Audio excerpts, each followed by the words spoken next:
Gemma here. Um, this is going to be a very quick one. I saw something on Zero Hedge tonight that I figured I'd share because, well, interestingly, I'd seen something on a different news website. I don't remember precisely which. This was a couple of days ago, and that kind of turned my antennas on, or antenna, as the case might be, on. And what I saw on Zero Hedge tonight, which the link of which I'll share in the description below, it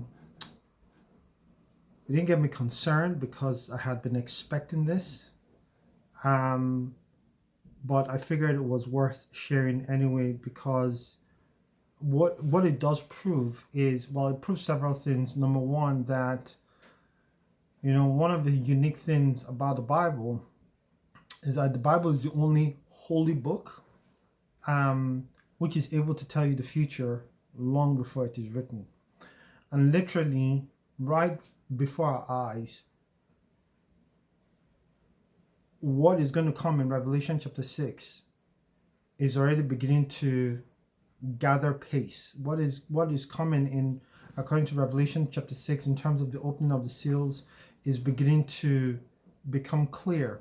I remember years ago when I first started looking at the whole business around the book of Revelation. Before that, I had started recognizing that God does not leave pieces of information in the Bible for nothing. For example, looking at the genealogy of Jesus Christ in the persons of Adam all the way to Noah, and how that was a message by itself. From that moment on, I never took the whole idea of genealogies was not a boring thing for me anymore, because I realized that God had a reason for putting it there in the Bible.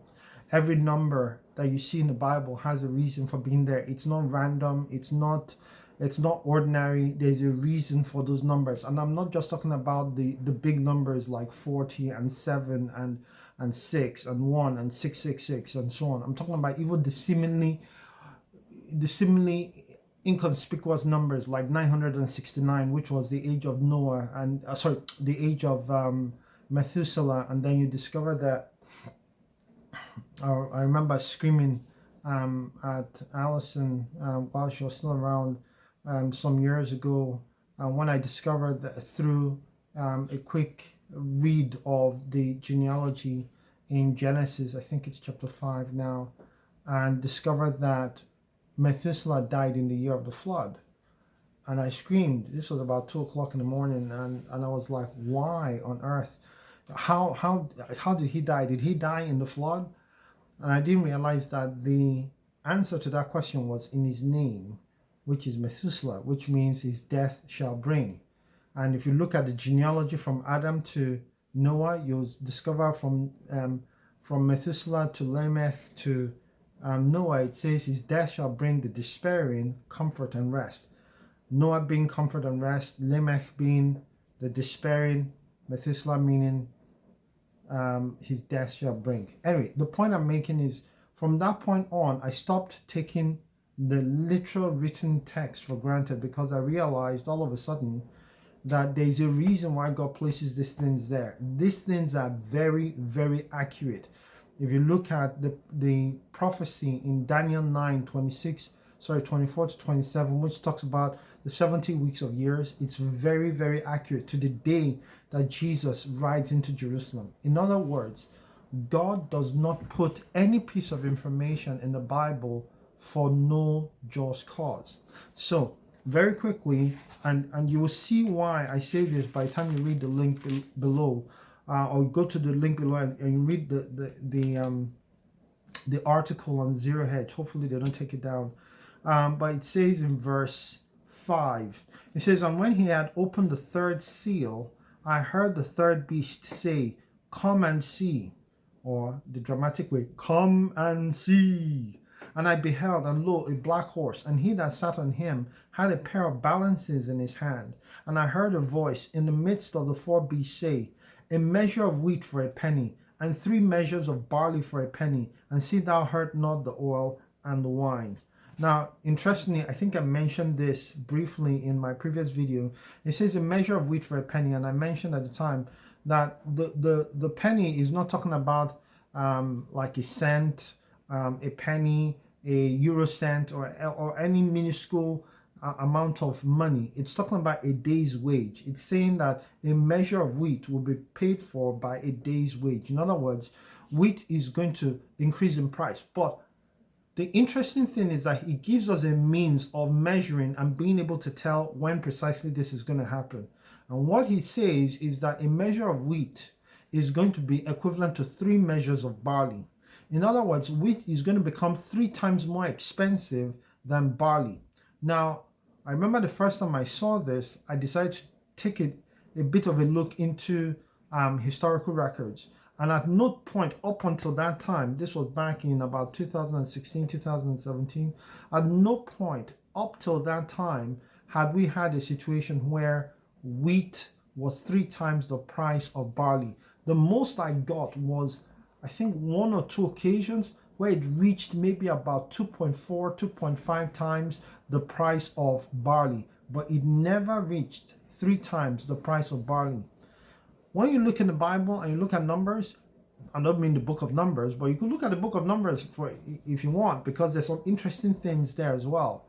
But the point is, God leaves no number, no name, no incident there by accident. There's always a reason for it. And one of the reasons why he puts those things there is so that we can tell what is going on at any particular time. He gives us clues, hints, breadcrumbs, so that we can see what is going on at specific times.